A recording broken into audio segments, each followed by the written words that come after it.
Potentially चोरी है।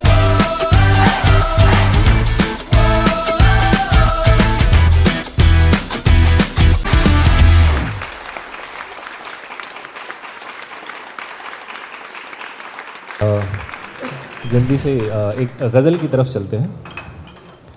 आईना तू जा बजा सू बसू नहीं आता, आईना तू जा बजा सू बसू नहीं आता, देख सकने में जभी को सुकून नहीं आता, नूर आता है तेरा झिलमिलाते पानी पे, तेरा किरदार मगर हूबहू नहीं आता।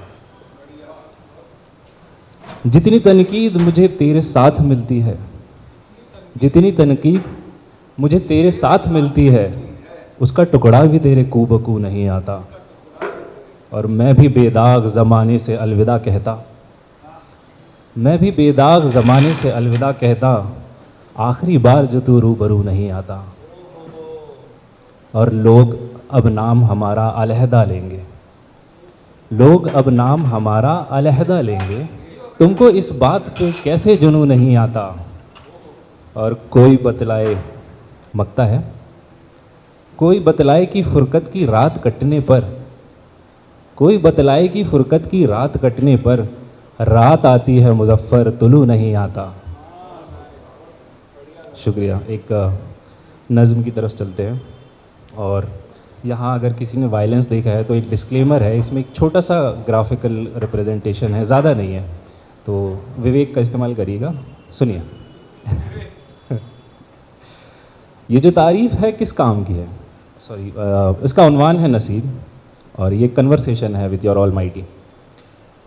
ये जो तारीफ़ है किस काम की है, जो अदाकार है बदनाम भी है। हमने सीखा नहीं मेड़ के अंदर चलना, रास आया नहीं दरिया को समंदर कहना। अपनी चादर सदा दीवार के अंदर सूखी, फिर भी अगयार के आंगन का सहारा न लिया। जब कभी दश्ते तलबगार से लश्कर उठा, अपना खंजर एक दफ़ा फिर से चमकदार हुआ। अपनी महरूमियों का जिक्र उफ़क़ से करते, खामी खुद से कलम अपना असरदार हुआ। हम परिंदों की सुबह कोह के अंदर गुजरी, नज़्म के नेज़े बने शेर भी तलवार हुआ। सुरमई तेग बियाबां में सरसराता रहा, खून बंदूक की नाली से टपटपाता रहा। जिन दिनों आम था माथे पे शजर का उगना, अपने कदमों ने सीखा नहीं थक कर झुकना। अब कभी हमको खुदा शोख कबाहें ना दे, माँ का आंचल न दे और यार की बाहें ना दे। यूं न करना कि कलम सख्त राह से गुज़रे, गम के अफरीत न दे, चीखती आहें ना दे। गर नसीब इस गुमानी से लिखा जाता है, हमको दुनिया में चले आने की राहें ना दे। शुक्रिया। एक और छोटी सी गज़ल है, उसके बाद इजाज़त चाहूँगा। हमी को हमी से अलग कर रहे हो, हमी को हमी से अलग कर रहे हो, वो तब कर रहे थे तुम अब कर रहे हो। हमी को हमी से अलग कर रहे हो, वो तब कर रहे थे तुम अब कर रहे हो। शराफत से वादे निभाने लगे हो, शराफत से वादे निभाने लगे हो। सियासत मियाँ तुम गलत कर रहे हो। शुक्रिया। और तरक्की के आगे मज़ाहिब दिखाकर, तरक्की के आगे मज़ाहिब दिखाकर, हया की मुसलसल बचत कर रहे हो। और लगेगी नहीं उनमें गद्दी तुम्हारी, लगेगी नहीं उनमें गद्दी तुम्हारी। अमीरों की जितनी जुगत कर रहे हो। और हकीरे निगारों को क्या रास आया, हकीरे निगारों को क्या रास आया। बगावत को पासे नुज़हत कर रहे हो। और बड़ी कामगारी दिखाई है तुमने, बड़ी कामगारी दिखाई है तुमने। शगुफों को कारे बहक कर रहे हो। शुक्रिया।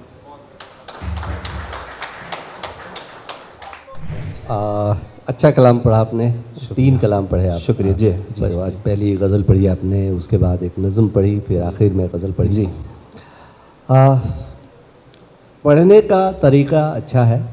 हालांकि जब आप कलाम पढ़ते हैं तो एक रास्ता ज़रूर देना चाहिए सामाईन को, सुनने वालों को, कि कई बार इसीलिए लोग जब आप खसूसी तौर पे आप जब तहत में पढ़ रहे होते हैं जी जी कि कई बार आपने बहुत स्पीड में मिसरा पढ़ा, हम उसे सुन नहीं पाए, और अगली बार आपने दोबारा मुकर्रर पढ़ा भी नहीं, जब तक कि उसको वहाँ तक पहुँचते जी वो जी। शेर जो है मुकम्मल हो गया। तो तहत पे पढ़ने का ये अंदाज जो है जो वो किसी गौरव में भाई से ने हो। ऐसी धमकी दी थी कि सुनो लिमिटेड टाइम है तो जल्दी जल्दी जल्दी जल्दी, बट हाँ मैं ध्यान रखूंगा अगली बार। बहर का आप मुझे एक दो बातें कहनी थी कि जैसे बहर का जो है इशू है, जी जी बहर का इशू है, जी जी जैसे आप बहर का भी है और काफिया का भी है, जी दोनों मौजू पे मैं बात करूंगा। जैसे आपने एक लफ्ज़ कहा अलविदा, जी हाँ। अलविदा जो है दरअसल जैसे जैसे सर बता रहे थे अनंत भाई कि अगर आप काउंटिंग में 2-1-2 की काउंटिंग करते हैं तो वो 2-1-2 है नहीं, वो एक 2-1-2-1 है। वो अच्छा आखिर में उसमें ऐन लगा हुआ है, अलविदा है। और उर्दू शायरी के फ़न के एतबार से कई बार सुनने वाला स्वर जो है, जिसको हम स्वर बोलते हैं, वावेल बोलते हैं, जी वो असल में वावेल होता नहीं है। जी जी ऐन से क्रिएट किया हुआ वावेल वावेल नहीं है, इसको हरफ सही कहा गया है। ओके एक हरफ इल्लत है जिसमें अलिफ वाव और ये है, हाँ, और ऐन जो है वो भी आ का तलफ़ुज़ ही देता है, लेकिन वो है हरफ सही, तो उसके साथ हम जम भी नहीं कर सकते, वसल भी नहीं कर सकते। इसका हमें बहुत इस पे तवज्जो करना होगा। दूसरी बात कि आपने काफिया में वाव का काफिया उठाया था पहली गज़ल में, जी और आपने जुनू भी कहा। जुनू सिर्फ वाव पे ख़त्म नहीं होता है, लास्ट में नून गुन्ना लगता है उसमें। तो मैं थोड़ा कंटेम्परेरी हो गया वहाँ पे, जो कि गलती है बेशक। हाँ हाँ, मुझे मेरा काम है आपको वहाँ तक ले जाना, जी, जी। ताकि आप जब दोबारा उस पर सोचें जी तो आपके लिए गुंजाइश रहे कि आप फिर से उस पर काम कर सकें। शेर निकल जाएगा वहाँ से। हाँ बिल्कुल। आप उसके लिए दूसरे अल्फाज ला सकते हैं, ऐसा नहीं है। बहुत इतना मुत्तहद नहीं है शायरी, बहुत उसमें बहुत इलाका उसका बड़ा है और उसमें बहुत उसका दायरा बड़ा है, बड़ा कर सकते हैं। आपने नज़्म पढ़ी, जैसे उसमें एक मिसरा था सुरमई वाला, जी जी जी तो उसमें भी मैंने देखा कि बहर जो है लड़खड़ा, शुरू में बड़ी अच्छी चली थी नज़्म, लेकिन वहाँ तक आता है तो जो है बहर, असल में क्या है, 2-3 बहरें एक जैसी दिखती हैं, हैं एक जैसी दिखती हैं लेकिन हैं नहीं। जी जैसे उदाहरण के तौर पे आपको दिल चीज़ क्या है आप मेरी जान लीजिए, एक बहर है, इसी से मिलती जुलती है, सीने में जलन आँखों में तूफान से क्यों है, ये एकदम अलग बहर है, सुनने में एक जैसी लगती है, और दोनों का जो ओरिजिन है वो बिल्कुल अलग है। जी एक मौजारा से बना हुआ बहर है और दूसरी जो है वो बहर हजर से बनी हुई है, तो अलग है कई बार, इसलिए उनको तवज्जो करनी चाहिए इस पर। आखिरी गज़ल में आपने काफिया मतला जो पढ़ा था बड़ा शानदार लगा मुझे, आपकी आखिरी गज़ल का जो मतला था अब कर रहे हो, जी जी जी है ना, लेकिन आपने थोड़ी देर के बाद उसको सख्त आपने उसका काफिया बदल दिया, बचत कर रहे हो। तो आप अगर हिंदी में भी देखें तो वो बहुत था ये ता हो गया, कब धीरे से वो तब्दील हो गया वो पता ही नहीं चला। और ऐसा होने से आप क्लेम नहीं, बड़े ही बहर में हो अशार, लेकिन आप क्लेम नहीं कर सकते हैं कि एक ही गज़ल के अशार हैं। काफिया के अगर हरूफ बदल गए, हरफ रवी बदल गया, तो फिर वो दूसरी गज़ल का शेर हो जाता है, उस गज़ल में उसकी गुंजाइश नहीं रहती। लेकिन मैं ये कहना चाहूँगा कि आपका मफ़हूम बहुत अच्छा है, आप जिस विषय पर बोलना चाह रहे हैं उसको मुकम्मल करते हैं, ये बहुत अच्छी बात है। अगर ये है ना तो भाषा को डेवलप किया जा सकता है, ज़बान को निखारा जा सकता है, और गुंजाइश बहुत अच्छी है। जी शुक्रिया। मेरी शुभकामनाएं हैं, आप और अच्छा कहें। शुक्रिया। मुज़फ़्फ़र भाई, सीधे सीधे आपकी पहली गज़ल पे आते हैं। जी। आपने सुकून और सूबसू के जो काफ़िए बांधे, जी जी ये गलत है। अच्छा क्योंकि नून गुन्ना या उसको हिंदी में चंद्र बिंदु कहते हैं, सुकून, सही सुकून नहीं सुकून, जी जी जो कि सुकून का शॉर्ट एंड फॉर्म है ना। इसी तरह जुनू भी आया था, और आपके मक्ता में तुलू लफ्ज़ का आपने इस्तेमाल किया। जी, जी, जी, तुलू लफ्ज़ के माने बताएं।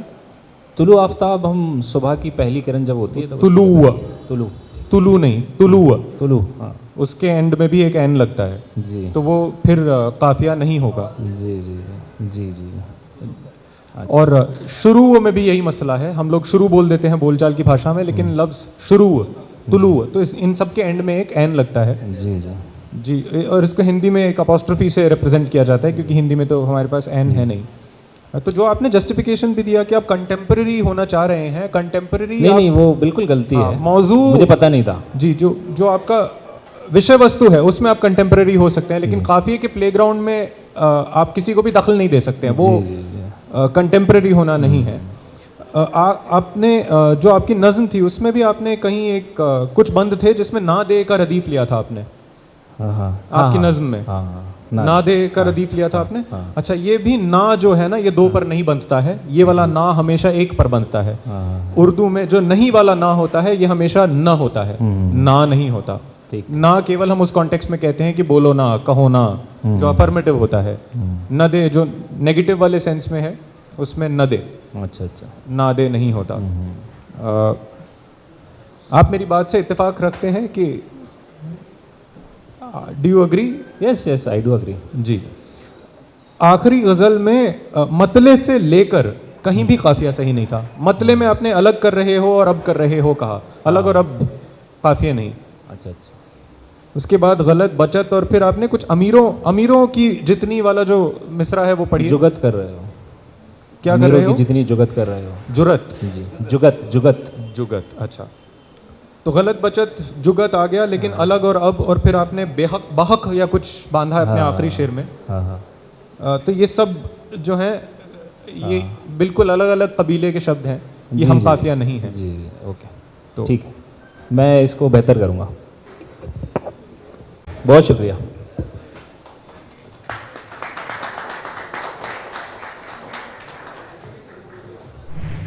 हेलो एवरीवन, मैं राधिका देवभूमि नासिक से बिलोंग करती हूँ और अपनी कुछ और रचनाएं आपके सामने प्रस्तुत करूँगी। मैंने कब कहा कि तेरे लिए मैंने क्या कुछ नहीं किया है। मैंने कब कहा कि मैंने तेरे लिए क्या कुछ नहीं किया है। मैंने कहा कभी कुछ सोच के किया है। मैं गुनहगार भी हूँ तो बस खुद का, मैं गुनहगार भी हूँ तो बस खुद का। मैंने अपने सिवा कहाँ किसी को बर्बाद किया है। तुझे लगता है कि मैं बुरा हूँ तो बुरा हूँ, तुझे लगता है कि मैं बुरा हूँ तो बुरा हूँ। चल तू बता, तूने मेरे साथ क्या अच्छा किया है। मेरे किरदार में नहीं था ये रोना रुलाना, मेरे किरदार में नहीं था ये रोना रुलाना। अपने गम पर खुद हंस के महफिलों को हंसाया है। अब कोई दो कदम भी साथ चले तो उब जाता हूँ, अब कोई दो कदम भी साथ चले तो उब जाता हूँ। इस कदर खुद को तन्हा पसंद किया है। कसमें वादे खेल नहीं था यारा, कसमें वादे खेल नहीं था यारा। मैंने निभाने की कोशिश में दीवानगी की हर हद को पार किया है। शुक्रिया। और ये दूसरी कविता कि मुझे हर शख्स में खूबी नज़र आई, मुझे हर शख्स में खूबी नज़र आई। मुझे खुद में यही खामी नज़र आई।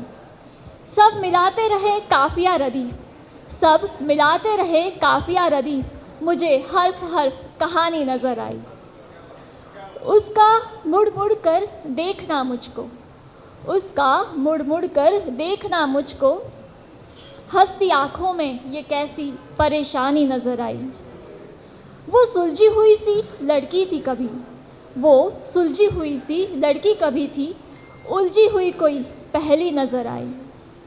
रफ़ाकत में भी वफ़ा निभा न सके जो, रफ़ाकत में भी वफ़ा निभा न सके जो। उनके पीछे दुनिया दीवानी नज़र आई। और ये कोशिश जो मैंने थोड़ी सी गज़ल सीखने की कोशिश की थी, उसके बाद ये लिखी हुई है कि सितारों के आगे जहाँ और भी है, सितारों के आगे जहाँ और भी है, अधूरी कोई दास्तां और भी है।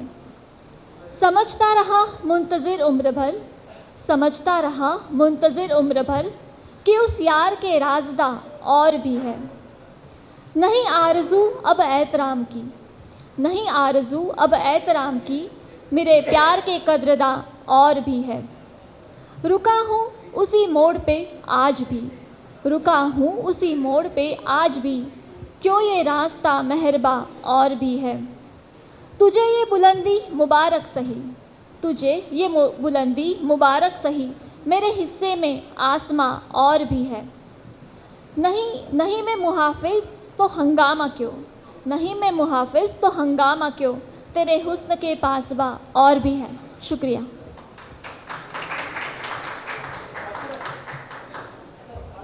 राधिका जी, आप कब से शायरी कर रही हैं?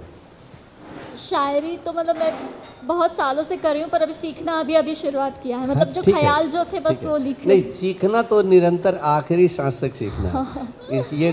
इसका कोई ओरिजिन और डेस्टिनेशन नहीं है। राइट। तो आप बहुत समय से शायरी से, साहित्य से जुड़ी हुई हैं। हाँ एक दो मतलब मैं किसी पर कोई तनकीद नहीं कर रहा हूँ, सीधे सीधे सलाह दे रहा हूँ। हाँ जैसे कोई भी रचना हो ना, चाहे रचना छोटी हो बड़ी हो, साधारण हो ऊंची हो, छोटी कम स्तर की हो, लेकिन अगर आप स्वयं की रचना कहें तो वो ज़्यादा अच्छी होती है, और उसी की जो है उसी की कीमत लगेगी कि आपने अपनी रचना कही है। हाँ सर, वो जो 2 लाइनें जो थी ना मिसरे, वो यूज़ किए थे, उसकी ज़मीन पर फिर आगे का लिखा था मैंने। हाँ, तो क्या हो रहा है कि जैसे पहली रचना भी आपने पढ़ी, हाँ। वो सपना वाली, जो हाँ। सपना मूलचंदानी हाँ से बहुत मेल जोल खाती हुई रचना है, एग्जैक्ट है। तो क्या होता है कि साहित्य में इसको चरवा कहते हैं, इससे बचना चाहिए। ओके। आप जो भी कहें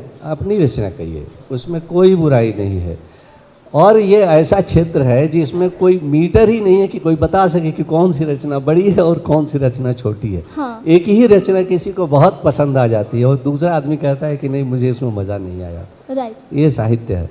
तो इसलिए आप जो भी कहें अपनी रचना कहें, और कहने के लिए बहुत गुंजाइश है, और ये सीखने का बहुत अच्छा प्लेटफॉर्म है, क्योंकि यहाँ पर आपको इंस्टेंट फीडबैक मिलता है। राइट, इसीलिए सर आई हूँ मैं। बिल्कुल, गोष्ठियों में क्या होता है, आप जाते हैं कुछ भी सुनाते हैं और लोग वाह करते हैं। मैं ऐसे भी लोगों को जानता हूँ जिनको मैं पिछले 25 साल 30 साल से सुन रहा हूँ, और वो वही सुना रहे हैं जो पिछले 30 साल पहले सुना रहे थे। ना तो उनमें कोई तब्दीली की गुंजाइश है और ना ही उन्होंने कोशिश की। तो ये प्लेटफॉर्म इस मामले में बहुत अच्छा है। Yes. आप बिल्कुल यहाँ आया करें और जो फीडबैक है उसे नोट करें। ठीक है, थैंक्स। राधिका जी, जो आपने पहली रचना पढ़ी, वो आपने ज़्यादा कुछ तारुफ में बताया नहीं कि वो क्या है, गज़ल है, नज़्म है, क्या है? नहीं, गज़ल तो नहीं थी वो। हाँ। मैंने पढ़ के फिर उसके ऊपर मैंने बनाई थी खुद से कुछ लाइंस। जी, तो इसमें ना अब मामला ये होता है कि हम या तो एक मुकम्मल कविता कहते हैं या फिर हम गज़ल के शेर वगैरह कहते हैं। हाँ। तो इनमें थोड़े से डिफरेंसेस होते हैं। कविता में जो है विषय वस्तु एक रहती है और आप उसके ज़्यादा इर्द गिर्द भटकते नहीं हैं। भटकते भी हैं तो बड़ी खूबी से वापस मरकज़ पर आ जाते हैं। हाँ। है ना, क्योंकि कविता जो है एक विषय वस्तु को एक्सप्लोर करती है हाँ। डिफरेंट एंगल से या फिर सीधे साधे तरीके से। ठीक है, और गज़ल जो है उसमें डिफरेंट शेर होते हैं जो सब अलग मौजू पे बात कर सकते हैं। और गज़ल की कुछ बहुत डेफिनेट टेक्निकल रूल्स होते हैं जो शायद आप वाकिफ़ हैं उनसे। तो आपकी पहली रचना में ये दोनों ही चीज़ें नहीं थी। न तो ऐसा लगा कि आप किसी एक विषय वस्तु पर चर्चा कर रही हैं, हाँ। और न ये लगा कि आप गज़ल के शेरों के हिसाब से बात कर रही हैं। एक्चुअली सर, मेरा लिखने का जो फॉर्मेट जो मैं लिखती हूँ ना, तो वो गज़ल के फॉर्मेट में होता है, पर वो गज़ल नहीं होता है।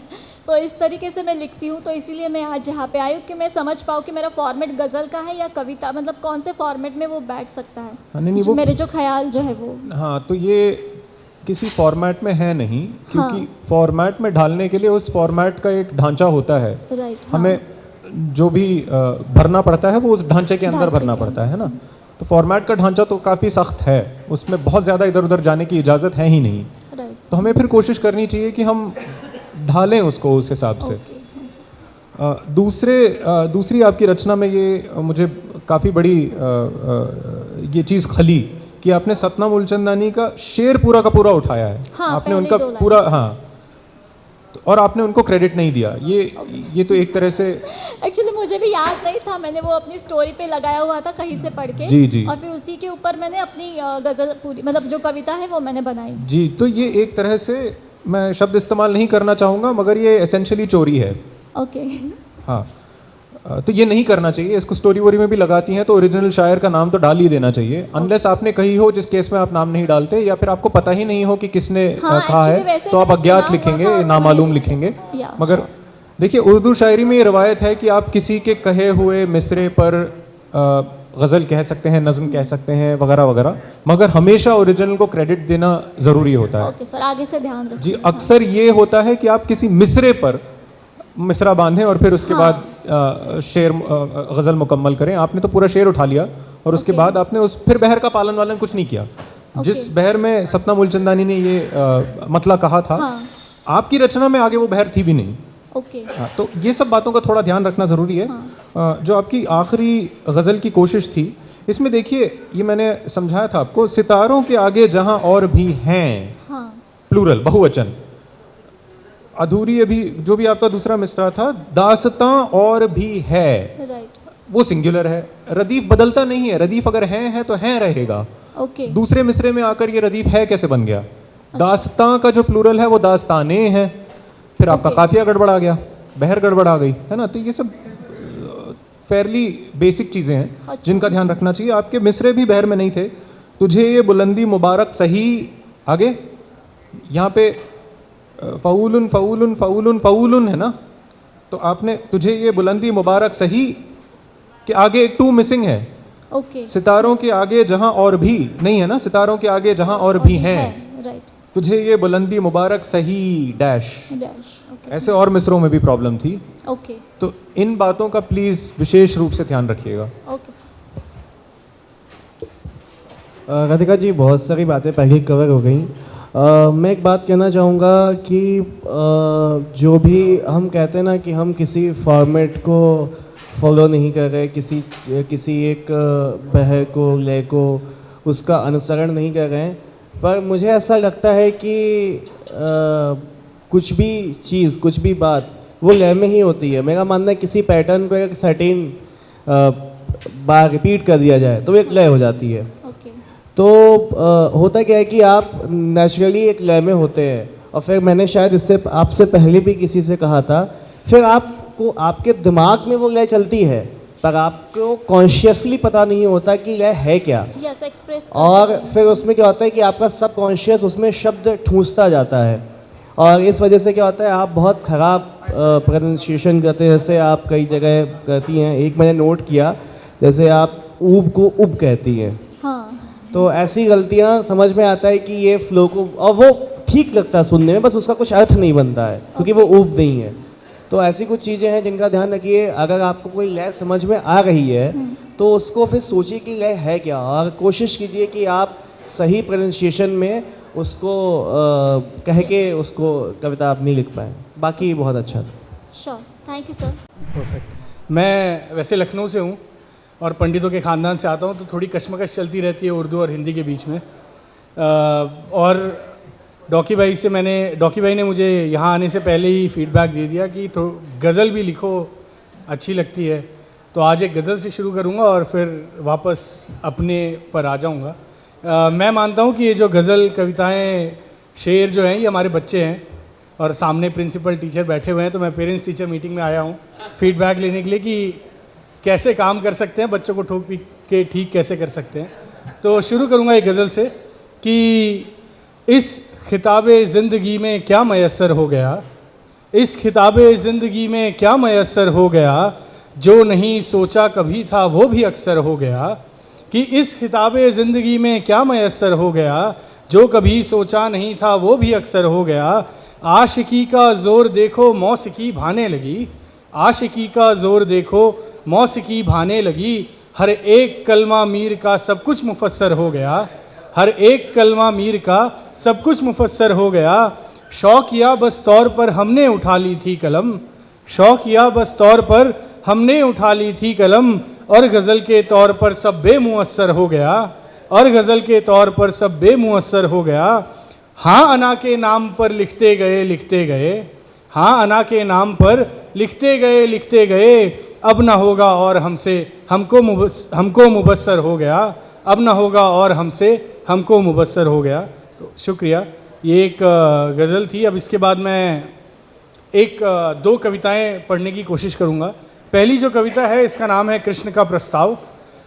यहाँ पर भगवान श्री कृष्ण जो हैं वो सोच रहे हैं हस्तिनापुर जाने से पहले कि दुर्योधन को मैं एक मौका दूंगा कि वो मुझे चुने या मेरी अक्षौहिणी सेना को चुने। तो ये कविता कुछ ऐसी है, इसका नाम है कृष्ण का प्रस्ताव। तो एक दिन जगतपति को प्रश्न यह आने लगा, एक दिन जगतपति को प्रश्न यह खाने लगा, मस्तिष्क में तब धर्म का प्रस्ताव यह आने लगा। यूँ सोचते थे शाम की आए पार्थ इतनी देर में, बोले प्रभु है क्या हुआ हो पड़े किस फेर में। बोले कन्हैया मेरे मन में आज एक प्रस्ताव है, एक तरफ मेरी अक्षौहिणी एक और मेरी परछाव है। मैं मानता हूँ युद्ध में अधिकार होना चाहिए, मैं मानता हूँ युद्ध में अधिकार होना चाहिए, अधर्म में भी धर्म का विचार होना चाहिए। मैं चाहता हूँ कि दुर्योधन निर्णय स्वयं है आज ले, कि चाहता है मुझे या अक्षौहिणी का साथ ले। उत्तर भी उसका पार्थ मैं भलीभांति सब कुछ जानता हूँ, उत्तर भी उसका पार्थ मैं भलीभांति सब कुछ जानता हूँ, किंतु है यह अधिकार उसका इस सत्य को भी मानता हूँ। इस प्रश्न का उत्तर प्रथम सुयोधन को ही देना होगा, इस प्रश्न का उत्तर स्वयं सुयोधन को ही देना होगा, फिर जो भी होगा युद्ध में उसका दायित्व भी लेना होगा। किंतु बता दूं पार्थ मैं, किंतु बता दूं पार्थ मैं, पार्थ को बताते हैं कि ताकि पार्थ बाद में क्वेश्चन ना करे, कि किंतु बता दूं पार्थ मैं निशस्त्र युद्ध में जाऊंगा, और है प्रतिज्ञा मेरी कि अस्त्र नहीं उठाऊंगा। इतना कहा जब शाम ने तो पार्थ ने किया नमन, तन मन प्रफुल्लित हो उठा जो ही सुने ये मधुर वचन। देख कर यह भाव लीलाधर का जो कि था निस्वार्थ, जय हो कान्हा तेरी, कह दंडवत करते थे पार्थ, कह दंडवत करते थे पार्थ। और एक कविता है जो मैं कहना चाहूँगा, ये मैंने इससे पहले कहीं पढ़ी नहीं है, तो इस पर मुझे फीडबैक मिलेगा तो मुझे बहुत खुशी होगी, इस पर मैं काम कर सकूँगा। इस पर ज़्यादा मिले तो और मज़ा आएगा। तो ये कविता जो है मैंने अभी तक इसका शीर्षक नहीं दिया है, और ये ऐसी है कि तन की शुद्धि और मन की विशुद्धि से कितना भागूंगा मैं, तन की शुद्धि और मन की विशुद्धि से कितना भागूंगा मैं। हे मन मेरे तुम ही बोलो कब अथवा कैसे जागूंगा मैं। मेरे भीतर जो सोया है शांत अनल विचारों का, मेरे भीतर जो सोया है शांत अनल विचारों का, मेरे भीतर जो चेतन है जो धधक रहा अंगारों सा, जिसके भीतर की कंपा से मैं भयभीत हुआ जाता हूँ, मैं माफ़ कीजिएगा, कि जिसके भीतर की कंपा से मैं भयभीत हुआ जाता हूँ, जो सोई है चेतना आज मैं उसको निज में जगाता हूँ। मैं आज स्वयं में धसे विचारों का आह्वान करता हूँ, मैं आज कलम के बल से निज मन को छलनी करता हूँ। लो बहने देता हूँ आज स्याही मन की दवात उड़ेल कर, निज के शब्दों के बाणों से कुरुक्षेत्र का युद्ध खेलकर, अपनी कलम को बना गांडीव लो शब्दों के बाण चलाता हूँ। लो मैं अपनी अग्नि से अपने अंतर तम को जलाता हूँ। लो यह शब्दों का बाण मेरा जो ब्रह्म अस्त्र बन छाएगा, मेरी कुंठा मेरी पीड़ा का काल पतन कहलाएगा। जब मेरी कुंठा मर जाएगी, जब मेरी कुंठा मर जाएगी, तब ईश्वर से पुनः पीड़ा वर मांगूंगा मैं, क्योंकि तन की शुद्धि और मन की विशुद्धि से कितना भागूंगा मैं, तन की शुद्धि और मन की विशुद्धि से कितना भागूंगा। शुक्रिया, thank you so much. Rahul ji जी सर। 3 रचनाएं आपने पढ़ी, जी मुझे लग रहा है कि मैं कमेंट करूं कि नहीं, क्योंकि आपने शुरू में ही कहा था कि पहले मैं गज़ल सुनाऊंगा उसके बाद अपने पे उतार आऊँगा, तो ये बड़ा ही ख़तरनाक जुमला था। बहरकैफ सुनने के बाद लगा कि नहीं, ज़्यादा ख़तरा नहीं है, आप पे कहा जा सकता है। मुझे लग रहा है कि चाहे गज़ल हो या आपकी दूसरी 2 रचनाएं हैं, जी, मतलब बहर और छंद एक ही चीज़ है, अलग अलग भाषाओं में कहा जाता है, चूँकि उसके दोनों के कायदे थोड़े अलग हैं। जो बहर है वो अरकान पे बहुत मुकीम है, और जो छंद है वो मात्रिक छंद, मात्राओं पे बहुत हद तक निर्भर है। लेकिन कई बार मात्राएं बराबर रहने के बाद भी विन्यास की बहुत आवश्यकता होती है। एक ही शब्द को आगे पीछे कहा जाए तो उससे शब्द जो हैं, तो उससे छंद जो है वो प्रभावित होता है। जी, जैसे आपने कहा कि हर एक कलमा मीर का, तो वो हर एक से शुरू ही नहीं हो रहा था। दरअसल वहाँ वो खुद ही आपको लग रहा होगा कि ऑब्स्ट्रक्शन कर रहा है, जी। वो तोड़ रहा है। तो ऐसे कई जगहें थी जहाँ पर आपको बहर पे काम करने की ज़रूरत है। जहाँ तक कंटेंट की बात है तो मैं फिर आप में भी मैं देख रहा हूँ कि क्लैरिटी है, स्पष्टता है। जो आप कहना चाह रहे हैं आप कह रहे हैं, जी उसको एक अच्छा रूप दीजिए, अच्छा स्वरूप दीजिए। एक बार किसी ने क्लास में पढ़ा रहे थे शिक्षक, तो उन्होंने उच्चारण पे बहुत अच्छा खासा लंबा लेक्चर दिया था कि उच्चारण अच्छा होना चाहिए। तो एक बच्चे ने पूछा कि साहब एक बात मैं कहना चाहता हूँ कि भाई बात तो कही दी मैंने, उच्चारण अच्छा हो खराब हो बात तक पहुँची गई। जी तो उसने कहा अच्छा ये बताओ बेटे कि तुम जाके घर जो ड्रेस पहने वो साफ़ करते हो क्या? बोले हाँ मम्मी साफ़ करती है। अगले दिन बोले फिर आयरन करती है। बोले क्यों? साफ़ तो हो ही गया था ना, आयरन करने की क्या ज़रूरत थी, प्रेस करने की क्या ज़रूरत थी? जी ये हुस्न है। अगर साहित्य में हुस्न नहीं है तो वो फिर साहित्य ही नहीं है। बिल्कुल यही तो एक क्षेत्र है जहाँ पर हमारे मन को वो हुस्न मिलता है। बहुत सारी चीज़ें हम आंखों से देख लेते हैं, जी आंखें तृप्त हो जाती हैं, कुछ अच्छा खा लेते हैं, कुछ अच्छा सुन लेते हैं, लेकिन कुछ चीज़ें अंदर तक जाती हैं और कहाँ जाके वो हमको तृप्त करती हैं हमको खुद नहीं पता होता, लेकिन तृप्ति का एहसास ज़रूर होता है। जी उस तृप्ति के एहसास को मन में कायम रखिए और फिर से अपनी रचनाओं पर सोचिए। और मैं हमेशा कहता हूँ ये सबके लिए है कि एक शेर है, अजब पांडे साहब हैं, उनका एक शेर है कि मकतबे फ़न का है कानून बहुत सख्त, मगर ये भी तय है कि वो अशार को ताकत देगा। क्या बात तो ये पाठशाला जो है थोड़ा मुश्किल है इसमें जाना, ये नहीं कहता हूँ असंभव है। बिल्कुल बिल्कुल। अगर उस पाठशाला को आपने वहाँ की पढ़ाई कर ली, पास कर लिया, तब जाके आपकी रचना बेशक खूबसूरत बन जाएगी। जी और इसके लिए बहुत अच्छी गुंजाइश दिख रही है मुझे। बहुत शुभकामनाएं। Thank you.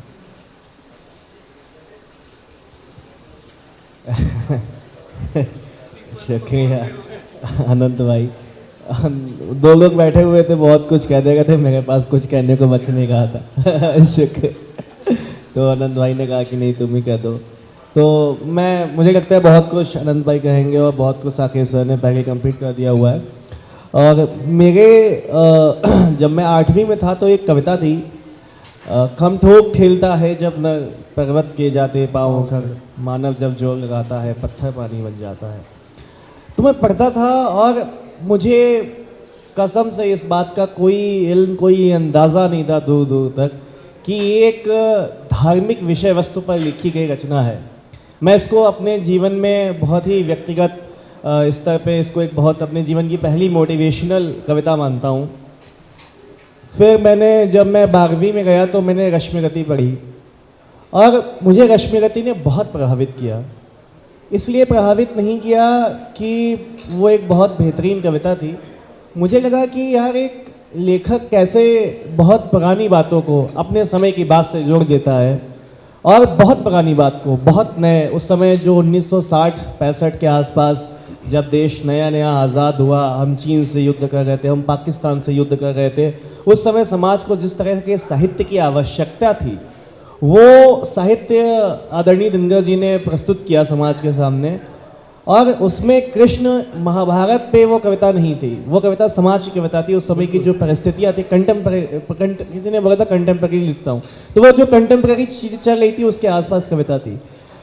आपको मैंने इससे पहले भी कई बार सुना हुआ है और ये एक्यूमुलेटिव फीडबैक है मेरी कि आप जब उन्हीं विषयों पर कविता लिखते हैं तो पहले तो दिनकर की स्टाइल, जो सर ने बोला ना कि फॉर्मेट तो ठीक है, फॉर्मेट में भी आपकी कमियाँ, छंद पे सर ने बोला कि जैसे आपने बोला अधर्म में भी धर्म का, तो उसमें आपको अगर आप समझें कि छंद है क्या तो आप इसको बोलने में ठीक कर सकते हैं। हिंदी में अलाउड नहीं है बट लोग पढ़ने में पढ़ते हैं अधर्म में भी धर्म का, तो ये आपका बहर बन जाएगी, लय बन जाएगी, आपकी लाइन है। बट आप जिस तरह से आप पढ़ते हैं उसमें भी को दो ले लेते तो फिर वो लय ख़त्म हो जाती है, वो कुछ दिक्कतें हैं। बट उसके अलावा ऐसा होता है कि कविता जब आप कहते हैं तो आपको ये लगना चाहिए कि जो मैं बात कर रहा हूँ, मैं कृष्ण, कर्ण, अर्जुन, किसी की भी कोई बात कर, जैसे अशरफ भाई ने एक शेर पढ़ा, उन्होंने अर्जुन की बात की पर उन्होंने कंटेम्प्रेरी बात से, हमारे आपके दैनिक जीवन की बात से जोड़ दिया उस बात को। आपकी कविताओं में मुझे ये दिक्कत लगती है कि जस का तस इवन आप तुलसीदास जी को पढ़िए, तुलसीदास जी रामचरितमानस में राम की कहानी का जस का तस जिक्र नहीं करते, वो सोशल कमेंट्री पास करते हुए चलते हैं। आप वो सोशल कमेंट्री से डिसएग्री कर सकते हैं, जैसे ढोल गवार शुद्ध पसनारी जो भी है, लेकिन वो सोशल कमेंट्री है, उस समय के समाज की हकीकत है। तो वो मुझे कहीं ना कहीं कमी दिखती है। मुझे लगता है इवेंट्स को जस का तस रख दिया गया है, और मैं क्या पढ़ के ये करूँ, क्योंकि मुझे तो पहले से पता क्या हुआ था। मेरे लिए इसमें क्या है, वो एक कहीं ना कहीं मिसिंग सब्सटेंस लगा आपकी कविताओं में मुझे। बाकी बहुत अच्छा, आनंद। देखिए, जो आपकी पहली रचना थी उसमें आपने कोशिश तो पुरजोर की है, मगर यार एक भी मिसरा समझ नहीं आया, सच बताएं। आपने कुछ खिताब ज़िंदगी में क्या मैसर हो गया, ऐसा कुछ आपने जुमला बांधा। भाई खिताब ही कहा आपने कि किताब कहा? नहीं, किताब। खिताब किस चीज़ को कहते हैं? ट्रॉफी या टाइटल को, या कुछ ट्रॉफी, अगर जी। हाँ, खिताब ज़िंदगी यानी ज़िंदगी का खिताब, इसमें मैसर होना का अर्थ क्या है? ये बिल्कुल एकदम समझ के बाहर वाली चीज़ें। और ऐसा भी लग रहा था कि आप खुद इन शब्दों से इतने वाकिफ़ नहीं हैं। तो ये किसी ने भी हमारे साथ ज़बरदस्ती नहीं की है कि हमें बहुत भारी भरकम वोकैबुलरी लानी होती है और उनको किसी तरह बांध देना होता है। ये तो मतलब समझदारी का काम नहीं है। आप मयस्सर और अक्सर के साथ तो कितने सादे काफ़िए लग सकते हैं। तो आप आसान शेर कह सकते थे जिनका कुछ एटलीस्ट मीनिंग के आसपास कोई चीज़ निकल के आती, तो वो थोड़ा क्या काफ़ी ख़ास तौर पे मिसिंग था। अच्छा, तीसरी कविता पे पहले बात कर लेते हैं, फिर जो आपका जो दूसरी कविता थी उस पर मेरे पास काफ़ी चीज़ें हैं कहने को। तीसरी वाली जो चीज़ है, आपने काफ़ी सारे शब्द हैं जो जिनको उर्दू में अलग तरह से कहा जाता है, लेकिन हिंदी में क्योंकि ये तत्सम शब्द हैं, इनका सही उच्चारण करना बहुत ज़रूरी है, क्योंकि पूरा छंद इन पर निर्भर है। तो आप अग्नि नहीं कह सकते हैं, अग्नि, शुद्धि, किंतु तीसरी कविता में आया था कि नहीं मुझे नहीं पता, दूसरी में आया है। नहीं, है। दूसरी में मैंने नोट किया है। हाँ, ये सब शब्द जो हैं, ये तो मतलब जान डाल देते हैं, जान डाल देने वाले शब्द हैं। इनका गलत उच्चारण तो बिल्कुल एकदम हरगिज जायज़ काम नहीं है। और छंद पर आपकी जो ओवरऑल पकड़ है वो काफ़ी कमज़ोर है। इस पर आपको काम ज़रूर करना चाहिए। आप शुरुआत अच्छी कर लेते हैं, कहीं कहीं छंद होती है, फिर जाते जाते एकदम मामला भटक जाता है। अच्छा, कृष्ण का प्रस्ताव जो आपकी कविता थी, इस पर आ जाते हैं। एक दो फैक्चुअल एरर्स बता देता हूँ आपको। अक्षाहुणी का आपने बार बार जिक्र किया था। अक्षाहुणी एक्चुअली क्या थी? वो एक यूनिट होती थी। अक्षाहुणी में n number of elephants, n number of chariots, horses और फुट सोल्जर्स होते थे, ठीक है। तो अक्षाहुणियाँ दोनों तरफ थीं, कौरवों के पास भी थी, पांडवों के पास भी थी। कौरवों के पास ज़्यादा अक्षाहुणियाँ थीं, पांडव के पास कम थी। तो ये दोनों जो है कृष्ण से अक्षाहुणियाँ मांगने नहीं आए थे, नारायणी सेना मांगने आए थे। तो अक्षाहुणी नहीं, नारायणी, जो आपको चीज़ कहनी थी। तो फैक्चुअल एरर तो है ही। ये केवल एक जगह आती तो फिर भी चल जाता, आपने 2-3 जगह इसका जिक्र किया। ये थोड़ा खलता है। कोई भी नॉलेजेबल बंदा होगा जिसको ज़रा सा भी आइडिया हो तो ये चीज़ खलती है। अच्छा, सिद्धार्थ भाई ने कहा कि कविता के ज़रिए सोशल कमेंट्री चल रही थी। बिल्कुल, दिनकर ने तो यही किया है। दिनकर ने तो पूरी तरह जो रश्मि रथी के माध्यम से दलित वर्ग की जो स्ट्रगल्स होती हैं उनको जो है वो सामने लाए हैं। मगर ज़रूरी नहीं है कि केवल यही हो। आप अगर कुछ एक नया जाविया भी ले आते हैं, आप एक एग्जिस्टिंग मिथोलॉजिकल स्टोरी में मिथोलॉजी के ही एंगल से या सोच के एंगल से एक नया जाविया भी ले आते हैं, तो वो भी बड़ी बात है, क्योंकि ये कहानियाँ तो सबने सुनी होती हैं। अच्छा, आपने जिस वाक़ये का जिक्र किया है ये है ही नहीं, ये वाक़या एंटायरली फिक्शनल है। तो एक फिक्शनल वाक़ये में आपने कौन सा नया एंगल प्रेजेंट किया जो किसी को सोचने पर मजबूर कर दे? ना तो आपने सोशल कमेंट्री की, ना आपने ऐसा कोई एंगल इसमें इनकॉर्पोरेट किया जो हमें सोचने पर मजबूर कर दे कि वाह यार, अगर ये बात हुई होती तो बिल्कुल इसी तरह चलती। आपने कुछ बस इमेजिन कर लिया और एक कॉन्वर्सेशन लिख दिया, जिससे जो नेट वैल्यू एडिशन है किसी रीडर के माइंड में वो शायद 0 के आसपास ही है। तो न तो ये कहानी का हिस्सा है, न तो आप एक्चुअली कुछ एक ट्रांसलेशन प्रस्तुत कर रहे हैं, न इसमें कोई नया जाविया है, ना आप सोशल कमेंट्री कर रहे हैं। तो इस तरह की चीज़ों से मतलब ये हमारा जो लिखने का अभ्यास होता है उसको आगे बढ़ा सकते हैं, वो तो ठीक है, मगर इसको एक कविता नहीं माना जा सकता, क्योंकि इसमें कोई नयापन नहीं है। तो बस मेरी तरफ से यही है। Thank you. जस्ट मैं ऐड ऑन करूँगा। आप जो भी बोल रहे हैं वो सब परफेक्ट है। एंड मैं इससे पहले भी मुझे काफ़ी बार किसी और कविता पे भी मिला है सजेशंस, मैंने उस पर काम किया और वो ऐड भी किए हैं हमेशा, एंड इसको भी हमेशा ऐड करूँगा। आई मीन जो नारायणी सेना वाला आपने बोला कि मुझे वो चीज़ सोचनी चाहिए थी और समझनी चाहिए थी, so I will work on that. But मैं जस्ट ये ओवरऑल पर्सपेक्टिव दे रहा हूँ कि ये जो कविता है ये पार्ट ऑफ डिफरेंट पोएम्स है। So I am working on a poetry which is called Dharmarath. प्रेरित है रश्मि रथी से, लेकिन मैं इस बार जो लिखने की कोशिश कर रहा हूँ वो कृष्ण जी के रथ से पॉइंट ऑफ व्यू लिखने की कोशिश कर रहा हूँ। तो ये उसी का पार्ट है, इसीलिए इस पोएम में एग्जैक्टली कोई अंत या स्टार्टिंग नहीं है बेसिकली। लेकिन आप रश्मि रथी का जो है जी, आप उसका कोई भी हिस्सा उठा लीजिए, जी ठीक है, कोई भी हिस्सा उठा लीजिए। जी, शक्ति और क्षमा तो उसका बहुत फेमस पार्ट है, उसके अलावा भी आप कोई भी हिस्सा उठा लीजिए, वहाँ भी ये चीज़ जो है ये भरपूर है कि मतलब understood, दिनकर जी जो है किसी भी छंद में कुछ या तो अपना एक एंगल दे रहे हैं, नहीं तो कुछ एक नया जाविया ला रहे हैं। बल्कि मैं इस हद तक जाऊंगा कि रश्मि रथी में जो कर्ण का जिस तरह से उसके चरित्र का वर्णन किया गया है वो कर्ण महाभारत के कर्ण से बहुत अलग है। बिल्कुल। महाभारत का जो कर्ण है, अगर आप महाभारत पढ़ेंगे तो वो इतना उच्च व्यक्ति है नहीं जितना दिनकर जी की कविता में है, ठीक है।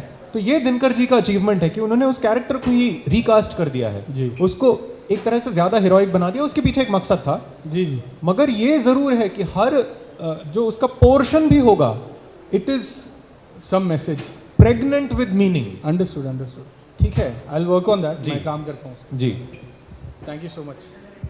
और एक छोटी सी बात, आप प्रेरित क्या कहें, प्रेरणा में मैं भूमिका को तो मान सकता हूँ कि आपने कोर आइडिया वही रखा हुआ है, भूमिका वही रखी हुई है, लेकिन आप कई जगह मुझे दिनकर के राइटिंग स्टाइल को कॉपी करते हुए लगते हैं। जैसे आपने कुछ तो आखिरी में लाके ऐसे पढ़ा, मुझे याद नहीं आ रहा है, आखिरी में आपने कविता कृष्ण का प्रस्ताव, कृष्ण की प्रतिज्ञा, जी। क्या आपने कृष्ण का प्रस्ताव, कृष्ण का प्रस्ताव, कुछ तो आपने उसको जहाँ पे खत्म किया वो एकदम दिनकर का सिग्नेचर स्टाइल है खत्म कर देने का चीज़ों को।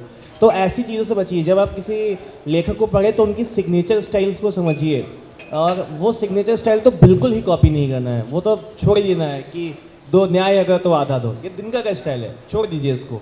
आप विषय वस्तु उठाइए, आप वोकैब उठाइए, पर वो स्टाइल मत उठाइए प्लीज़, क्योंकि वो फिर लगता है कि मुझे अच्छा नहीं लगता कि मैं राहुल जी को पढ़ने जा रहा हूँ और जितनी बार मैं पढ़ रहा हूँ मुझे रह रहा है कि दिनकर का ख्याल आ रहा है। तो वो थोड़ा सिर्फ ये होता है कि क्योंकि बचपन से दिनकर जी को और वो उन कवियों को इतना हम पढ़ते हैं कि कुछ ना कुछ प्रेरणा या लिखावट में वो हमेशा नहीं, सही बात है। एक समय कॉलेज के दिनों में राहत इंदौरे साहब आए थे कॉलेज में, तो हम ऐसे ही 8-10 लोग थे क्लब में, तो उन लोग हमारे साथ उनका एक ऐसे छोटा सा क्लास टाइप का हुआ था, तो उन्होंने कहा था, एक बहुत अच्छी बात कही थी कि पढ़ो, खूब पढ़ो जी, और सब कुछ भूल जाओ, और जब सारे शेर भूल जाओ तो अपना शेर कहो। बिल्कुल, तो स्टाइल नहीं। अंडरस्टूड। नमस्कार सबको और जजेस पैनल को भी। तो ये ब्रूटल माइक जो है, मैं अपनी माँ को बता रहा था कि मैं आज जा रहा हूँ ब्रूटल माइक के इवेंट में, ज़रा ऊंचा सुनती हैं, तो बोली भूतल माइक। तो मैंने कहा बिल्कुल सही सुना है कि ये भूतल पर ही लाकर खींच के लोगों को उड़ते हुए सिखाने की बहुत अच्छी और उम्दा कोशिश है। और सच में तो ज़्यादा समय न लेते हुए मैं एक गज़ल से शुरू करता हूँ। और मैंने अपना तखल्लुस डिसाइड किया है अभी कुछ दिनों में, तो ज़ाहिर ये शब्द मैंने अपने तखल्लुस के लिए यूज़ किया है इस गज़ल में, और बाकी चीज़ों में भी सुनाई शायद दे आपको, तो उस पर गौर फरमाइएगा। तो ये गज़ल ऐसी है कि इस दुनिया में सबको अपनी कुछ बात सुनानी होती है, इस दुनिया में सबको अपनी कुछ बात सुनानी होती है, रास्ते की कहानी है तो कहीं मंजिल की निशानी होती है। बाजारी हो चेहरे की चमक या हो हाथों में फ़ोन नया, बाजारी हो चेहरे की चमक या हो हाथों में फ़ोन नया, आपा धापी की दुनिया में औकात दिखानी होती है। शहरों की गर्दी में अपने अंदर का खून बचाओगे, शहरों की गर्दी में अपने अंदर क्या खून बचाओगे। जीवन की गाड़ी भी अब तो पानी से चलानी होती है। ये उम्र तमाशा है, इसमें बचपन से है बूढ़ा होना। ये उम्र तमाशा है, इसमें बचपन से है बूढ़ा होना। देखे दुनिया जिस मंज़र को अक्सर वो जवानी होती है। ये प्यार भी क्या है खेल, ये प्यार भी क्या है बला भला, कैसी यादें दे जाता है। ये प्यार भी क्या है बला भला, कैसी यादें दे जाता है। दिल पर जो दाग रहे वो ही दिलबर की निशानी होती है। ये कर्ज सभी के माथे पर है, कर्ज सभी के माथे पर तो फर्ज कोई क्या पालेगा। है कर्ज सभी के माथे पर तो फर्ज कोई क्या पालेगा। अपने कांधे पर खुद अपनी ही लाश उठानी होती है। अब मक्ता पेशी खिदमत है। होता ही नहीं है शहरों में तो वक्त कहाँ से लाओगे। होता ही नहीं है शहरों में तो वक्त कहाँ से लाओगे। खुद से ही जाहिर है, खुद को आवाज़ लगानी होती है। इज़्ज़त की बातें रहने दो, अब नहीं ज़माना इज़्ज़त का। इज़्ज़त की बातें रहने दो, अब नहीं ज़माना इज़्ज़त का। बहुतों को कारगुजारिश में इज़्ज़त ही गंवानी होती है। धन्यवाद।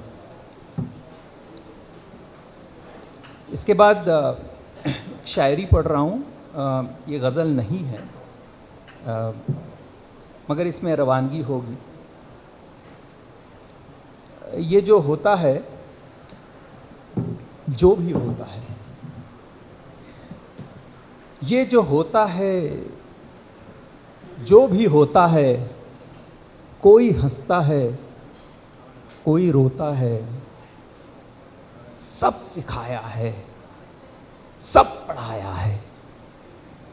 मैं भी तोता हूँ, तू भी तोता है। झूठ सूरज है, झूठ तारे हैं। झूठ सूरज है, झूठ तारे हैं। झूठ मौसम के सब इशारे हैं।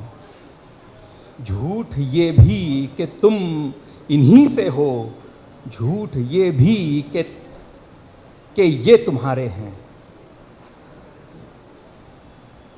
वक्त धोखा है जिसमें जीते हो। वक्त धोखा है जिसमें जीते हो। वक्त धोखा है जिसमें मरते हो। सच नहीं है ये इस घड़ी में भी, मैं जो कहता हूं तुम जो सुनते हो। कौन कहता है मर गया कोई, कौन कहता है मर गया कोई, कौन कहता है खालीपन है अब। ये तो जाहिर है कुछ नहीं बदला, काम पर जा ही तो रहे हैं सब। धन्यवाद। इसके बाद एक नज़्म पढ़ूंगा। मैं सोचता हूँ, मैं सोचता हूँ ये कहना कितना मुनासिब है। मैं सोचता हूँ ये कहना कितना मुनासिब है। ये मेरी सोच है कितनी, ये कितनी गैर जाज़िब है। मैं सोचता हूँ कि अगर यहाँ मैं हूँ तो कितना हूँ। मैं सोचता हूँ कि अगर यहाँ मैं हूँ तो कितना हूँ। जहन में कायनाते हैं और मैं ज़र्रे जितना हूँ। मेरी हर बात ज़ाहिर है कि मेरी तो नहीं होती। मेरी हर बात ज़ाहिर है कि मेरी तो नहीं होती। मेरे एहसान बदकारी से एक हरकत नहीं होती। न मेरा है तसव्वुर कुछ, न इख्तियार है कोई। जो कुछ भी हो रहा है इसके पीछे है तो बस वो ही। वही शिरकत कराता है एक ज़र्रे की खिदमत में, वो ना चाहे तो सूरज भी नहीं आएगा दुनिया में। किसी इंसान में ताकत ये इतनी हो नहीं सकती, किसी इंसान में ताकत ये इतनी हो नहीं सकती, जिसे देखा नहीं उसको ये आंखें रो नहीं सकती। मैं सोचता हूँ मुझे कुछ सोचना ही नहीं आता, मैं सोचता हूँ मुझे कुछ सोचना ही नहीं आता। जहन में कुछ खुदा है, इनग्रेव्ड है, जहन में कुछ खुदा है और कुछ भुलाया नहीं जाता। मैं सोचता हूँ मुझे कुछ सोचना ही नहीं आता, जहन में कुछ खुदा है, कुछ भुलाया नहीं जाता। मैं तो मुख्तार हूँ, मुख्तार हूँ, मुख्तार हूँ उसका, बिना देखे बिना जाने मैं तलबगार हूँ उसका। सांस आती है, सुकून मिलता है, जहन चलता है, हाथ उठता है, कलम लिखती है, आँख से देख जुबां कहती है, और मैं सोचता हूँ कि मैं सोचता हूँ। धन्यवाद।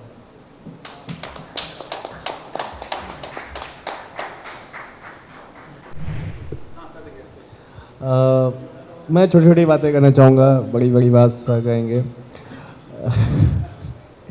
एक चुटकुला था हमारे टाइम पे, बोलते थे कि यहाँ भी खुदा है वहाँ भी खुदा है, जहाँ नहीं खुदा है वहाँ कल को देखा।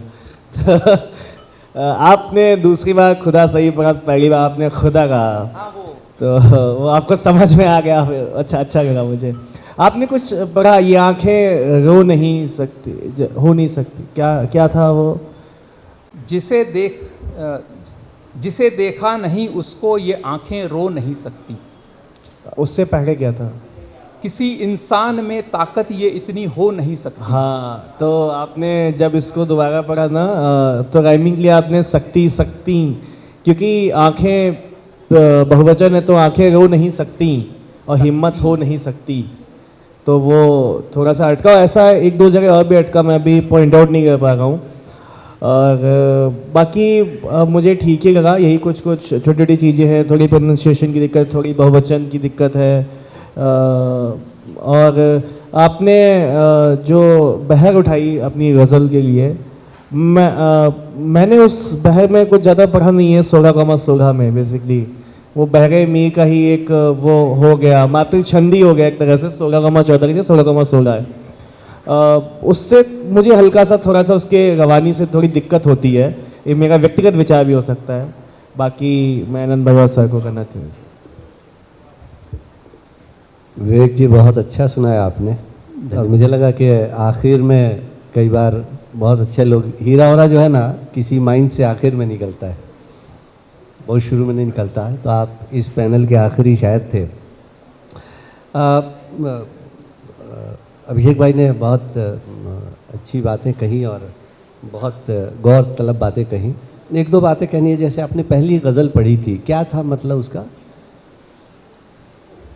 मतला? हाँ, मतला। अच्छा, इस दुनिया में सबको अपनी कुछ बात सुनानी होती है।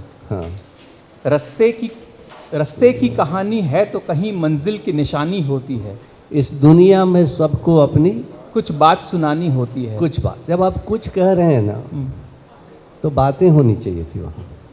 अच्छा, हाँ, तो अब आपने जैसे कुछ कहा, कुछ लगता है अगर खुसूसी तौर पे अगर कोई शब्द स्त्रीलिंग है, पुल्लिंग का स्वरूप नहीं बदलता है। फूल ऐसे होते हैं, लेकिन तितलियां ऐसी होती हैं, कलियां ऐसी होती हैं, स्वरूप बदल जाता है जब आप बहुवचन में प्रयोग करते हैं। तो कुछ लगाने के बाद ये संबोधन है, इंडिकेट करता है कि अब आप बहुवचन में कहने वाले हैं। कुछ बातें होती हैं जी। तो ऐसी छोटी छोटी बाकी चीज़ें तो उन्होंने कही। दूसरी बात, एक जैसे आपने इस्तेमाल किया के, मैंने कहा के, तो वहाँ के जो है वो एक मात्रा का ही प्रयोग होता है, दो मात्रा में कहीं प्रयोग नहीं होता है। दूसरी बात, एक बार बार एक लफ्ज़ आया जहन। जहन जो है उच्चारण के एतबार से, चूँकि भाषा का मूल रूप है उसे हमें बिगाड़ना नहीं चाहिए। जिस भाषा से भी आया हो उसको उसी रूप में रहने देना चाहिए। जहन को हम आपने पढ़ा 1-2, वो 2-1 है, जहन है, जहन जी है जी। और बाकी चीज़ें तो आपने कहीं। आपकी नज़म में एक चीज़ मैंने देखा कि जिस बहर में आप कह रहे थे नज़म आखिर में, सबब खफीफ से शुरू, मैंने उसको कहें गुरु से शुरू हुआ था, दो वाले से, बीच में कहीं लफ्ज़ भी आया जो कि एक ही से शुरू होगा। इब्तदाई मिसरा जो था वो कहीं लफ्ज़ आया, तो वैसा आप कोशिश कीजिए कि जो एक फ्रेमवर्क बना पहले मिसरे के लिए, पूरी नज़म उसी फ्रेमवर्क में फिट हो जाए। विवेक साहब जी। फिर तकलीफ दूंगा आपको, वो मतलब एक बार फिर पढ़ दीजिए। इस दुनिया में सबको अपनी कुछ बात सुनानी होती है। आपको महसूस हो रहा है कि रवानी टूटी है? जी। इस दुनिया में सबको अपनी बात सुनानी होती है, ये कह देते आप तो मामला सही होता। ये कुछ ने जो है ना मामला बिगाड़ दिया, 30 का 32 कर दिया उसको। जी मैं आपको बताऊं, एक्चुअली मैंने कुछ पहले लगाया नहीं था और मैंने इसको रेख्ता की तख्ती पे डाला। उस टूल और पे वहाँ- बिल्कुल रिलाई मत कीजिए।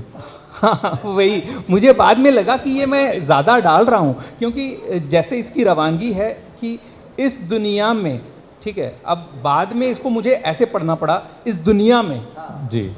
तो बैठ रहा था, मगर रास्ते की कहानी है तो कहीं मंजिल की निशानी होती है। इस दुनिया में सबको अपनी कुछ बात सुनानी, ये वाला बहर लेके चलिए। हाँ, जी मैं, हाँ जी, मतलब दोनों ही बैठ रहे हैं।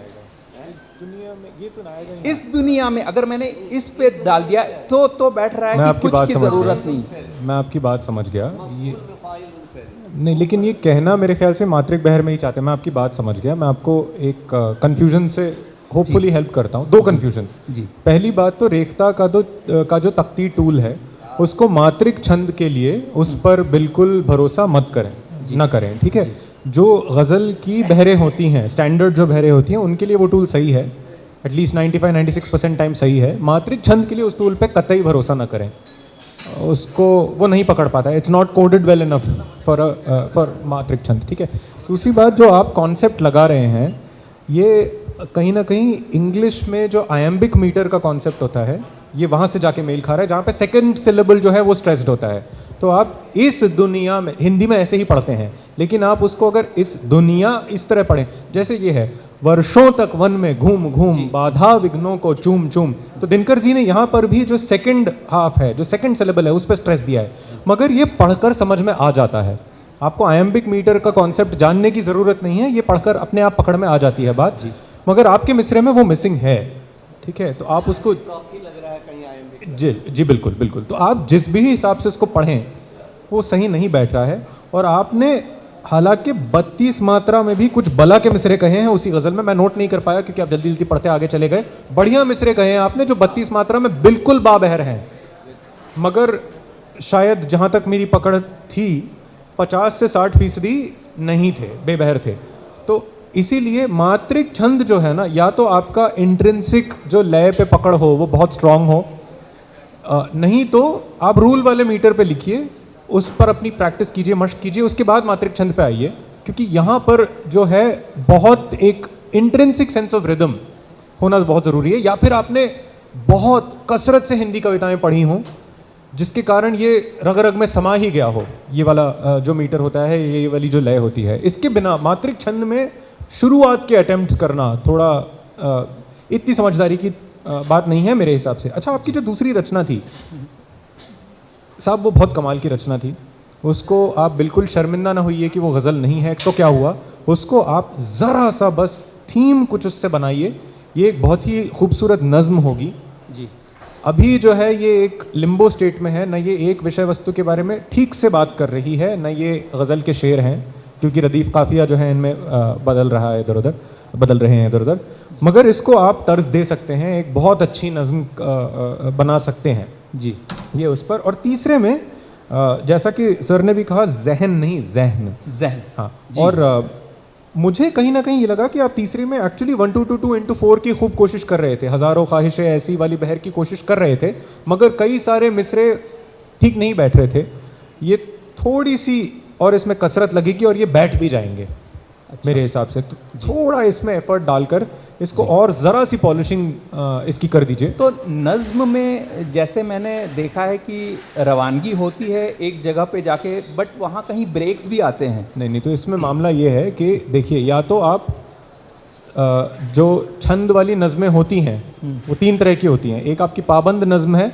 जिसमें हर तरह की पाबंदी है, मिसरे का लेंथ भी उतना ही होना चाहिए, रदीफ़ काफ़िया भी होना चाहिए, रदीफ़ ना भी हो तो चलेगा, काफ़िया होने चाहिए, और जो मीटर है वो बाकायदा रहना चाहिए, लाइन की लेंथ भी सेम रहेगी। फिर आपकी नज़्म मुअर्रा होती है, ब्लैंक वर्स बोलते हैं जिसको, जिसमें रदीफ़ काफ़िया की पाबंदी हटा दी, मगर आपकी लाइन सेम लेंथ की रहनी चाहिए, बहर की इसमें कोई छूट नहीं।